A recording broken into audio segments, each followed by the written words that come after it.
মুনমুনের classroom বা প্রতিদিনের দিনলিপিতে আজ আমরা করব ক্লাস 10 এর ভৌতবিজ্ঞানের প্রশ্নবিচিত্রার পার্ট 1 এর সলিউশন। এর আগে মধ্যশিক্ষা পর্ষদ এটা আমরা করে দিয়েছি। এটা আজকে যেটা আছে সেটা তোমরা পাবে 162 পৃষ্ঠায়। স্টোন ক্যান্সারের কারণ কি? ওজোন ছিদ্র, global warming, green house effect না অম্লবৃষ্টি? এটার উত্তর কি হবে? এটার উত্তর হবে হচ্ছে অম্লবৃষ্টি। ক্যালোরি, মোল ইনভার্স বা ডিগ্রি সেন্টিগ্রেড এককে আদর্শ গ্যাসের গ্যাস ধ্রুবকের মান কত? এটা হবে 1.98 calorie mole inverse kelvin inverse. Motor গাড়ির ব্যবহৃত রিয়াল ভিউ মিররটি হলো এটা একটি উত্তল দর্পণ। Option B. নেক্সট, কোনো মাধ্যমের পরম প্রতিসরাঙ্ক কোন বর্ণের আলোর জন্য সর্বাধিক হবে? যার তরঙ্গদৈর্ঘ্য কম তার জন্য সর্বাধিক হবে, অর্থাৎ বেগুনির জন্য। বিকৃত আলোর তীব্রতা তরঙ্গদৈর্ঘ্যের সাথে সম্পর্কী না I varies with λ⁴, এটা র্যালে জিন্সের সূত্র। রেলের সূত্র। প্রত্যেক হ্যালোজেন গোষ্ঠীভুক্ত আছে। এখানে ফ্লোরিন, ক্লোরিন, ব্রোমিন আছে, ব্রোমিন আর আয়োডিন হচ্ছে হ্যালোজেন গোষ্ঠীভুক্ত বলেছে, চ্যালকোজেন নয়। চ্যালকোজেন গোষ্ঠীভুক্ত। চ্যালকোজেন গোষ্ঠীভুক্ত হচ্ছে অক্সিজেন, অক্সিজেন, সালফার, এই গ্রুপটাকে বলা হয় চ্যালকোজেন গ্রুপ। প্রদত্ত কোন যৌগটিতে ত্রিবন্ধন বর্তমান নাইট্রোজেন N2 তে N ট্রিপল বন্ড N থাকে? এরপর আমরা চলে যাব 2.1 এর কোশ্চেন গুলোতে। বায়ুমণ্ডলে কোন স্তরে বেতার তরঙ্গ প্রতিফলিত হয়? এটা হবে আয়নোস্ফিয়ার স্তরে বেতার তরঙ্গ প্রতিফলিত হয়। ওজোন স্তরে ঘনত্বের একক পরিমাপ করা হয় কোন এককে? এটা হচ্ছে ডবসন এককে পরিমাপ করা হয়। পরের কোশ্চেন, সিএনজির মূল উপাদান হলো মিথেন। পরেরটা -87 সেন্টিগ্রেড উষ্ণতায় কেলভিন স্কেলে কত হবে? না 273 - 27, এটা করলে আছে 246 কেলভিন। গ্যাসের অণু গতিশীল হিসাবে পরম উষ্ণতার সম্পর্ক কি? এটা পরস্পর সমানুপাতিক।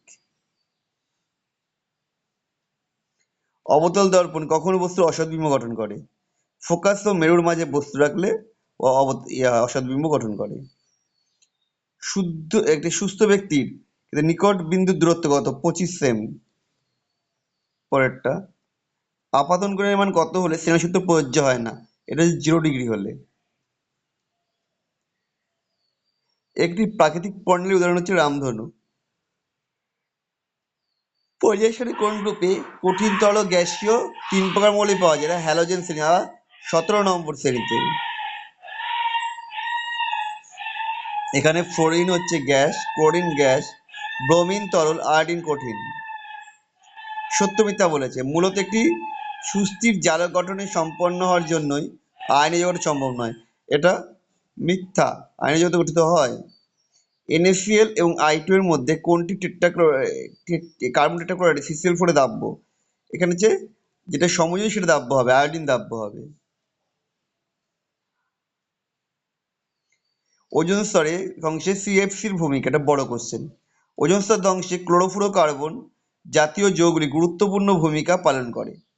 অতিবেগুনি রশ্মির প্রভাবে CFC বিয়োজিত হয়ে ক্লোরিন পরমাণুতে পরিণত হয় বা ক্লোরিন মুক্ত মূলকে পরিণত হয়, সক্রিয় ক্লোরিন পরমাণু। দেখো দিয়ে দিয়েছি বিক্রিয়াটা। এই সক্রিয় ক্লোরিন পরমাণু ওজোন স্তরের O3 গ্যাসের সাথে বিক্রিয়া করে অক্সিজেন ও ClO ডট উৎপন্ন করে, মানে এটাও একটা সক্রিয় যৌগ, মুক্তমূলক যেহেতু। এই ClO ডট আবার O2 সাথে বিক্রিয়া করে O2 এও সক্রিয় ক্লোরিন পরমাণু উৎপন্ন করে। অর্থাৎ একটা সক্রিয় ক্লোরিন পরমাণু বারবার ওই O3 কে আক্রমণ করছে এবং ওকে অক্সিজেনে পরিণত করছে, এরকম চক্রাকারে চলতে থাকছে। এর ফলে ওজোন স্তর ক্রমশ পাতলা হতে থাকে বা ওজোন স্তরে ক্ষয় হয়। অপ্রচলিত শক্তিকে বিকল্প শক্তির উৎস হিসাবে ব্যবহার করা হয় কেন? বর্তমান সভ্যতায় শক্তির বিপুল চাহিদা পূরণের জন্য প্রচলিত শক্তি উৎস যেমন কয়লা, প্রাকৃতিক গ্যাস, পেট্রোলিয়াম এর যথেচ্ছ ব্যবহারের ফলে এই উৎসগুলি আজকে শেষের দিকে বা নিষিদ্ধ হতে চলেছে।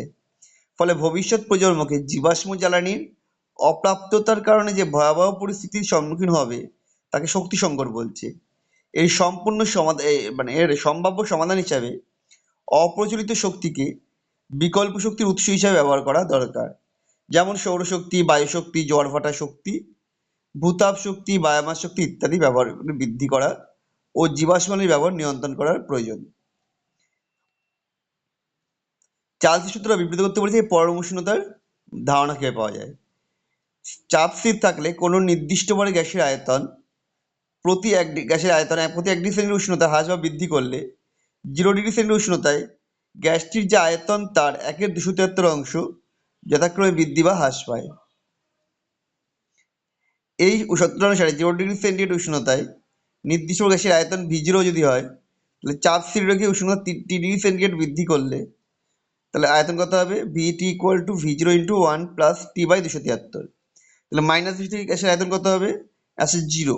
অর্থাৎ চার্লসের সূত্র অনুসারে -273 ডিগ্রি সেন্টিগ্রেড উষ্ণতায় কোনো গ্যাসের আয়তন শূন্য হয়ে যায়, তাই একেই পরম শূন্য উষ্ণতা বলে। আমাদের ভিডিওগুলো তোমাদের কেমন লাগলো কমেন্ট করে জানিও। আবার দেখা হবে নেক্সট ভিডিওতে।